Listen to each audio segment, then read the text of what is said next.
भारत सरकारतर्फे पद्मश्री पुरस्काराची घोषणा झालेली आहे. त्यामध्ये नागपुरातील डॉक्टर विलास डांगरे सर आहेत, जे प्रसिद्ध होमिओपॅथी तज्ज्ञ आहेत. अनेक रुग्णांची त्यांनी सेवा केलेली आहे. तसेच अनेक डॉक्टरसुद्धा त्यांनी घडवलेले आहेत. काय सांगाल, सरकारतर्फे तुम्हाला पद्मश्री पुरस्कारामध्ये तुमच्या नावाची घोषणा झाली आहे डॉक्टर साहेब? भारत सरकारचे मी मनापासून आभार मानतो आणि हा जो काही पुरस्कार मिळाला आहे याचं सारं श्रेय माझ्या संस्काराला आहे. मी ज्या मातीमध्ये खेळलो, मी ज्या मातीमध्ये संस्कार प्राप्त केले, ती राष्ट्रीय स्वयंसेवक संघाची माती आणि त्यांनीच हा सेवेचा वसा माझ्याकडे सांगितला, दिला आणि तो केल्यामुळे हा पुरस्कार मला प्राप्त झाला असं माझं प्रामाणिक मत आहे. काय सांगाल, असाध्य असे अनेक रोग होते ज्याची रुग्ण आपल्याकडे यायची, त्यांची सेवा करण्याची तुम्हाला संधी मिळाली आणि अनेक रुग्ण बरे होऊन नंतर तुम्हाला पुन्हा धन्यवाद द्यायसाठी पण आले. तर कसं बघता या सगळ्यांचं एक श्रेय म्हणून सरकारने तुम्हाला गौरवान्वित केलं आहे? एक आनंदाची लाट माझ्या अंतःकरणामध्ये आहे. याचं कारण असं आहे की 20 वर्षापूर्वी, 30 वर्षापूर्वी, 40 वर्षापूर्वी ज्या पेशंटला मी औषध दिलं आणि असाध्य आजार चांगला केला, पूर्णपणे दुरुस्त केला आणि याचं पहिलं श्रेय माझ्या चिकित्सा पद्धतीला आहे, होमिओपॅथीला, की त्याच्यामध्येही ह्या चांगल्या गोष्टी आहेत. कारण होमिओपॅथीकडे पाहण्याचा लोकांचा जो दृष्टिकोन होता तो या माध्यमातून बदलेल.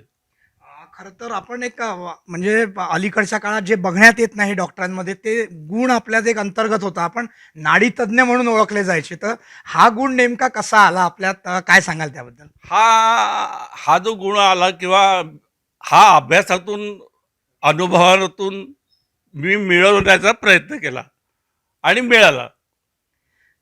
आपण अनेक रुग्णांना जसं आपण सांगितलं की असाध्य असे रोग होते, त्यांना आपण औषधातून बरं केलं. होमिओपॅथीचा मोठा प्रचार प्रसार आपण केला. अनेक डॉक्टरसुद्धा आपण घडवले, जे आता नागपुरातील अलीकडे प्रसिद्ध असे डॉक्टर म्हणून नावरूपाला येऊ लागले आहेत. काय सांगाल त्याबद्दल? अनेक डॉक्टर घडवलेत आपण.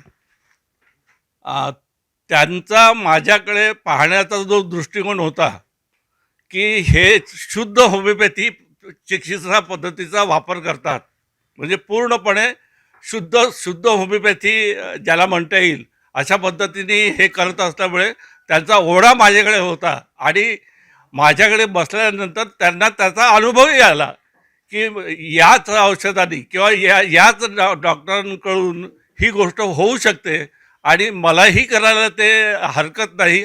हा विश्वास, हा आत्मविश्वास त्यांच्यामध्ये निर्माण झाला. एक शेवटचा प्रश्न. अलीकडे आपण बघितलं होमिओपॅथी, ॲलोपॅथी, यामध्ये अलीकडे ॲलोपॅथीचा जास्त प्रचार प्रसार होताना बघायला मिळतं, कारण की रुग्ण लवकर बरा होतो असं म्हणतात.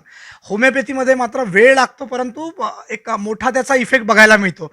तर आपण त्यावेळेस जो होमिओपॅथीचा प्रचार प्रसार केला त्याबद्दल काय सांगाल? मी जसं मग म्हणालो की माझ्याकडे पाहण्याचा, माझ्या विद्यार्थ्यांचा जो दृष्टिकोन होता की हे शुद्ध होमिओपॅथी करतात, हां, आणि शुद्ध होमिओपॅथीनी पेशंट हा पूर्णपणे दुरुस्त होतो, ही भावना त्यांच्यामध्ये रुजवली गेली किंवा ठामपणे त्यांनी स्वीकारली. आपण बघितलं, हे होते डॉक्टर डांगरे सर, ज्यांनी अनेक रुग्णांची सेवा केली आणि त्यामधूनच भारत सरकारने जे आहे ते पद्मश्री पुरस्काराची घोषणा केली आहे, ज्यामध्ये डॉक्टर सरांच्या नावाची घोषणा सुद्धा झालेली आहे. योगेश पांडे, नागपूर, मुंबई तक.